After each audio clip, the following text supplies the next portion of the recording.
హల్లెలూయా. మరి ఆ తల్లి చేసిన ప్రార్థన ద్వారా, ఆ తల్లి చేసినటువంటి కన్నీటి ప్రార్థన ద్వారా కుటుంబాన్ని దేవుడు రక్షించుకున్నాడు. ఆ కుటుంబంలో నుంచి తన కుమారుణ్ణి దేవుడు సేవ కోసం ఎన్నుకొని ఏర్పాటు చేసుకుని సేవ కార్యక్రమాన్ని జరిపించుకోవడానికి దేవుడు సహాయం చేస్తూ ఉన్నారు. దేవుని స్తోత్రం. హల్లెలూయా. మరి ఆ బిడ్డ మరి లోకాన్ని విడిచిపెట్టి వెళ్ళడం అనేది చాలా దుఃఖకరమైనటువంటి విషయమే. అయినా కూడా దేవుడు మరి ఆ బిడ్డలకి మంచి ధైర్యాన్ని, ఆదరణని, ఓదార్పు, నెమ్మదిని దేవుడు దయచేయాలని మన కుటుంబం కొరకు మనం ప్రభుసంధానంలో ప్రార్థించవలసినటువంటి వారం అంటున్నాం. హల్లెలూయా.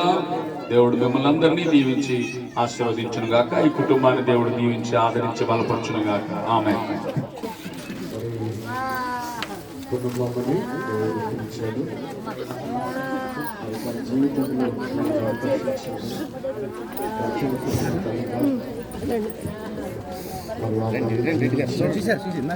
దేవుడి కొరకు సాక్షాత్కారంగా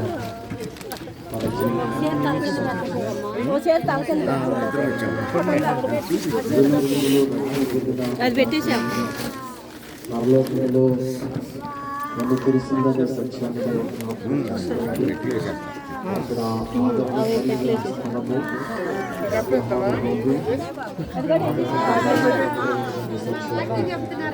మనము జ్ఞాపకం చేసుకోవాలి. కాబట్టి పౌలు గారు ఒక మాట, తెస్సలోని సంఘములో వారు కూడా సందేహంలో ఉన్నారు. ఏంటి, చనిపోయిన తర్వాత పరిస్థితులు ఏంటి, ఎక్కడికి వెళుతున్నారు ఏంటి అన్నప్పుడు మరి పరిశుద్ధాత్మ దేవుడు పౌలు గారి ద్వారా మాట్లాడుతూ నిరీక్షణ లేని ఇతరుల వల్లే దుఃఖపడొద్దు అని జ్ఞాపకం చేస్తూ ఉన్నాడు. నిజమే దేవుని బిడ్డలారా, దేవుని నమ్ముకున్న తల్లి కాబట్టి, దేవుని సన్నిధికి వెళ్ళింది కాబట్టి మనము కూడా మరి దుఃఖముతో, వేదనతో, మరి అదే చింతతో ఉండకూడదని దేవుడు జ్ఞాపకం చేస్తూ ఉన్నాడు. నిరీక్షణ లేని ఇతరుల వల్లే దుఃఖపడొద్దు. ఎందుకంటే క్రైస్తవ నిరీక్షణ మరణానంతర జీవితం ఉంటుంది. అది దేవునితో బంధం కలిగి ఉంటుందనే సత్యాన్ని మనం ప్రతి ఒక్కరూ కూడా గుర్తెరగాల, గ్రహించేవారుగా ఉండాలని కోరుచు ఉన్నాం. నిజంగా దేవుని కృపలో అలాంటి విశ్వాసము, నిరీక్షణ కలిగిన వారుగా మరి నిండు నూరేళ్ళు దేవుని బిడ్డలారా, ఆ తల్లి ఆ యాత్రా జీవితం కూడా నిండు నూరేళ్లు జీవించిన సత్యము కనబడుచు ఉన్నది. మరి ఆ రీతిగా దేవుడు పిలిచాడు. పండు పండి రాలినట్లుగానే దేవుని పిలుపు కనబడుతూ ఉన్నది. మరి కుటుంబాలు అందరికీ కూడా దేవుడే ఆదరించాలి, ఓదార్చాలి, నెమ్మది దయచేయాలని ప్రభు నామమున జ్ఞాపకం చేస్తూ సమయం నుంచి నాయ గారికి వందనాలు తెలియజేస్తూ సెలవు తీసుకుంటూ ఉన్నా. మరి దగ్గర గుర్తుంది. దేవుని సేవకుడు మరి జయకుమార్ గారికి నిండు వందనాలు. క్లుప్తంగా మరి మంచి మాటలు మనకు బోధించాడు. మరి దూర ప్రాంతం నుండి దైవ సేవకులు దేవదానం గారు కూడా మన మంచికి వచ్చి ఉన్నారు. కొన్ని గ్రీటింగ్లు చెప్పారు. స్థానిక దైవజనులు మరి ఇమానుయేల్ గారు కూడా ఉన్నారు. ఈ అంతిమ యాత్ర, ఈ భూస్థాపన కార్యక్రమం మరి కొద్ది నిమిషాల్లో ప్రారంభమవుతుంది కనుక మరి గ్రామ ప్రజలు, తోబుట్టోలు, రక్త సంబంధులు అందరూ ఈ సమయాన్ని అంతా కూడా మరి మనం తొందరగానే కొనసాగించుకుందాం. పీడగా ఒక పల్లవి, ఒక చరణం పాడి తర్వాత దేవుని సేవకులు ఇమానుయేల్ గారికి, ఆ తర్వాత దేవదానం గారికి సమయాన్ని ఇవ్వబడుతుంది. ఈ జీవితం విలువైనది, నరులారా రండి, సెలవైనది, దేవుని సెలవైనది. ఈ జీవితం విలువైనది, నరులారా రండి, సెలవైనది, దేవుని సెలవైనది. సిద్ధపడినావా చివరి యాత్రకు, సిద్ధపడినావా చివరి యాత్రకు, యుగ యుగాలు దేవునితో ఉండుటకు, నీవుండుటకు. సిద్ధపడినావా చివరి యాత్రకు, యుగ యుగాలు దేవునితో ఉండుటకు, పొందుటకు ఈ జీవితం విలువైనది.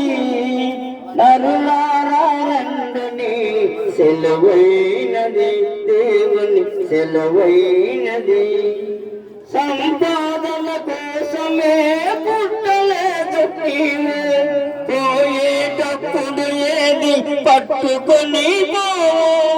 సంపాదన కోసమే పుట్టలేదు నీవు, పోయేటప్పుడు ఏది పట్టుకొని పోవు. పోతున్న వారిని చూచుటలేదా, పోతున్న వారిని నీవు చూచుటలేదా. బ్రతికి ఉన్నవారు నీకు పాఠమే కాదా, బ్రతికి ఉన్నవారు నీకు పాఠమే కాదా. ఈ జీవితం విలువైనది, నరులారా రండి, సెలవైనది, దేవుని సెలవైనది. మరణము రుచి చూడక బతికే నరుడెవడు, కలకాలమి లోకములో ఉండే శివుడెవడు. మరణము రుచి చూడక బతికే నరుడెవడు, కలకాలమి లోకములో ఉండే శివుడెవడు. చిన్న పెద్ద తేడా లేదు మరణానికి, చిన్న పెద్ద తేడా లేదు మరణానికి. కులమతాలు అడ్డం కాదు శ్మశానానికి, కులమతాలు అడ్డం కాదు శ్మశానానికి. ఈ జీవితం విలువైనది, నరులారా రండి, సెలవైనది, దేవుని సెలవైనది. పాపులకు చోటు లేదు పరలోకమునందు, అండగబడిన వారికి గొర్రె పిల్ల విందు. ఈ జీవితం విలువైనది, నరులారా రండి, సెలవైనది, దేవుని సెలవైనది. సిద్ధపడినావా శివరి యాత్రకు, సిద్ధపడినావా శివరి యాత్రకు. యుగ యుగాలు దేవునితో ఉండుటకు, నీ ఉండుటకు. ఈ జీవితం విలువైనది, నరులారా రండి, సెలవైనది, దేవుని సెలవైనది. దేవుని సేవకులు మరి దేవదానం గారు, ఇమ్మానుయేల్ గారు, జయకుమార్ గారు గారి సేవకులు ఉన్నారు. వారు మనం ప్రార్థనలో నడిపిస్తారు. బైబిల్ అంతటిలో ఒక స్త్రీ వయస్సు దేవుడు రాయించాడు. ఆమె పేరే శారా. శారా తన ఆధ్యాత్మిక జీవితములో అబ్రహామును అన్ని విధాలుగా సహాయకురాలుగా ఉంది. తన భర్తను యజమానుడని పిలుచుచు అతనికి లోబడి ఉంది. శారా దేవుడు దేనికి శిల్పియు నిర్మాణకుడై ఉన్నాడో పునాదులు గల పట్టణము కొరకు ఎదురు చూస్తూ ఉన్నది. ఆమె విశ్వాసము గల దానిదై మృతి నొందిననే మాట మనం చూస్తాం. మరణం సహజం, బైబిల్ సెలవిస్తున్నది. మనుష్యులు ఒక్కసారే మృతి పొందవలెను, ఆ తర్వాత తీర్పు జరుగును. మానవుడు దేహముతో జరిగించిన క్రియలు అవి మంచివైనా సరే చెడ్డవైనా సరే మనలో ప్రతివాడును తన్ను గురించి దేవునికి లెక్క అప్పగించాలి. అందుకని మానవుడు కేక వేస్తున్నాడు, అయ్యో నేనెంత దౌర్భాగ్యుడను, ఇట్టి మరణమునకు లోనకు శరీరము నుండి నన్ను ఎవడు విడిపించును? మానవుల పాపముల నుండి, మానవుల దోషముల నుండి, మానవుల అపరాధముల నుండి భూమి మీద ఎవరు విడిపించలేదు. దేవుడే లోకమును ప్రేమించి యేసుక్రీస్తు నామములో భూలోకానికి వచ్చి మానవుల పాపముల కొరకు, దోషముల కొరకు, అపరాధముల నిమిత్తమై ఆయన శిలువలో బలియాగమయ్యాడు. కారణం, రక్తం చిందింపకుండా పాపములకు క్షమాపణ లేదు గనక మానవుడు అనాది నుండి జంతువులను, పక్షులను బలిగా అర్పించుచున్నాడు. జంతువుల యొక్క రక్తము, పక్షుల యొక్క రక్తము పాపములను తీసివేయట అసాధ్యము గనక లోక పాపం వేసుకొని పోపు దేవుని గొర్రె పిల్లగా సర్వ ప్రజల కొరకై ఆయన శిలువలో బలియాగమయ్యాడు. యేసు రక్తము ప్రతి పాపము నుండి మనలను పవిత్రులుగా చేయనని బైబిల్ సెలవిస్తా ఉంది.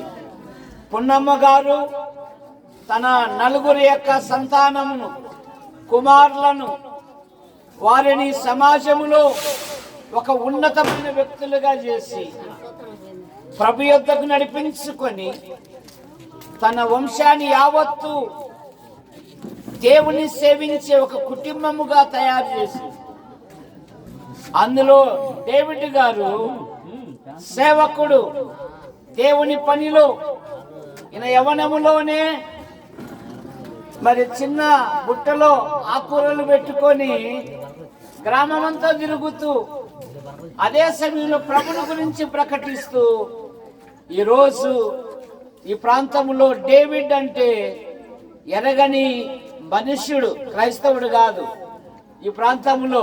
కారణం ఏమంటే పున్నమ్మ గారు తన సంతానమును ప్రభునొద్దకు నడిపించుకుంది. ఇక్కడ సజీవులుగా ఉన్న మన ఆధ్యాత్మిక జీవితంలో మనం ఎలాగుంటున్నాం? యెషయా భక్తుడు ఒక గొప్ప సాక్ష్యం ఇచ్చాడు. నేనును యెహోవా నాకిచ్చిన పిల్లలు ఇశ్రాయేలుల మధ్య సూచనలుగాను మహత్కార్యములుగా మేమున్నాము అన్నారు. కనుక ప్రియులారా, ఇంకా ఈ గుంపులో ఎవరైనా ప్రభుని అంగీకరించకపోతే ప్రభు అయిన యేసుని అంగీకరించి పాప క్షమాపణ పొంది దేవుని రాజ్యానికి వారసులు కావాలని మనవి చేస్తూ ఉన్నాం. ప్రేమించిన మా తండ్రి రుద్రాలు పున్నమ్మ గారు మీ వద్దకు చేర్చబడ్డారు. కుటుంబాన్ని బట్టి వారి యొక్క కుమారులు, వారి భార్యలు, వారి సంతానం, సంఘాన్ని బట్టి మీకు స్తోత్రములు. ఇదిగా మేము మీ వద్దకు చేర్చబడింది. ఒకని తల్లి వనను ఆదరించినట్లు నేను మిమ్మల్ని ఆదరించెదను అన్నారు. దేవుడే వారి కన్నుల ప్రతి బాష్పబిందు తుడిచివేయనని మాటను బట్టి మీకు అమ్మగారు లేని లోటు మీరు ఇమ్మానుయేలుగా ఉండి నడిపించండి. ముందున్న కార్యక్రమాన్ని కూడా దీవించమని యేసు ప్రభు నామములో ప్రార్థిస్తున్నాం తండ్రి, ఆమేన్. దేవుని సేవకులు మన దేవదాం గారికి వందనాలు. దేవుని సేవకులు, స్థానికులు ప్రత్యేక ఈ సాయంకాలం వేళలో మరొకసారి ప్రభా మీ పాసందులో ప్రార్థన చేస్తున్నాం. వృద్ధాప్యులున్న పెద్దమని మరి మీ అందుకు పిలుచుకున్నారు ప్రభా. ఈ రోజు ఉదయం కాల సమయంలోనైనా అందుకొని ప్రభా నీ రాజ్యానికి వచ్చింది నాయన. ఆమె ఆత్మకు మీరు విశ్రాంతినిచ్చావని మేము నమ్ముచున్నాం ప్రభా. మీకు వందనాలు చెల్లిస్తున్నాం దేవా. ఆమె విడిచినటువంటి కుటుంబాలని, కుమారుల్ని, కోడల్ని, వారికి ఇచ్చిన బిడ్డల్ని, రక్షబంధుల్ని, బంధువుల్ని మీరు ఆదరించమని ప్రార్థన చేస్తున్నాం. వారికి మంచి ధైర్యం, ఆదరణ, ఓదార్పు, నెమ్మది మీరు దయచేయమని ప్రార్థన చేస్తున్నాం ప్రభా. మీరే సహాయం దయచేయండి ప్రభా. ఎంతో ప్రేమ కలిగి ప్రార్థన పనులుగా ఉండేది ప్రభా. నీకు వందనాలు చెల్లిస్తున్నాం. ఈ ప్రాంతానికి వచ్చినప్పుడల్లా చక్కగా ప్రేమతో పలుకరిస్తూ వందనాలు చెప్పేది నాయన. తల్లిగారు లేని లోటు మీరు సహాయం దయచేయమని ప్రార్థన చేస్తున్నాం. ఇంకా మా ప్రభా ఈ ప్రాంతంలో, ఈ కుటుంబాల్లో ఎందరైతే నిన్ను అంగీకరించుకున్నా ఉన్నారో వారందరికీ కూడా రక్షణ భాగ్యం మీరు దయచేసి మీ సహాయం అనుగ్రహించి బలపరిచి దీవించి నీ కృపలో వర్ధిల్లజేయమని యేసయ్య దివ్య నామములో ప్రార్థన చేసి అడిగి వేడుకుంటున్నాము తండ్రి. ఆమేన్, ఆమేన్, ఆమేన్. నాయన మా ప్రియులు పున్నమ్మ గారి విషయంలో మేము ప్రార్థన చేసుకుంటున్నాం. ఆమె ఆత్మను నాయన మీరు ఉండి స్థానంలో పిలుచుకుని ఉన్నారు. మీ సన్నిధిలో నిత్యత్వంలో ఆనందిస్తూ ఉన్నది నాయన. భూలోకంలో నాయన నలుగురు పిల్లలను ఇచ్చారు మీ వందనములు. ఆ బిడ్డలను నాయన మీ మార్గంలో పెంచుకుని ఉన్నది, నిన్ను తెలుసుకునే విధంగా చేసి ఉన్నది. ఆ భాగ్యం ఆమె ఇచ్చినందుకు మీకు వందనములు స్తోత్రములు చెల్లించవలసిన్నాం. ఆమె వెలబాటును నాయన మరి నాయన ఆత్మీయులుగా కుమారులుగా మాకు తీర్చలేనిది, ఎంతో దుఃఖంలో ఉన్నారు. బిడ్డలను ఆదరించమని మిమ్మల్ని వేడుకొస్తున్నాం.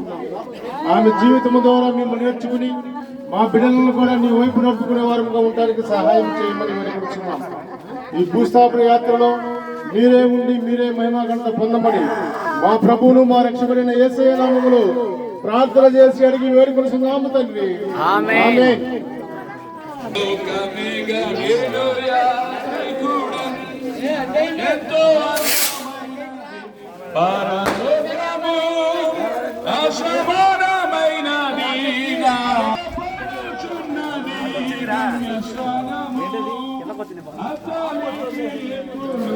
నేను వెళ్ళేదా ఆగపడుచున్నది గమ్యస్థానము, అచ్చటనే చూచేదాను పరిశుద్ధులందరి, అచ్చటనే చూచేదాను పరిశుద్ధులందరి.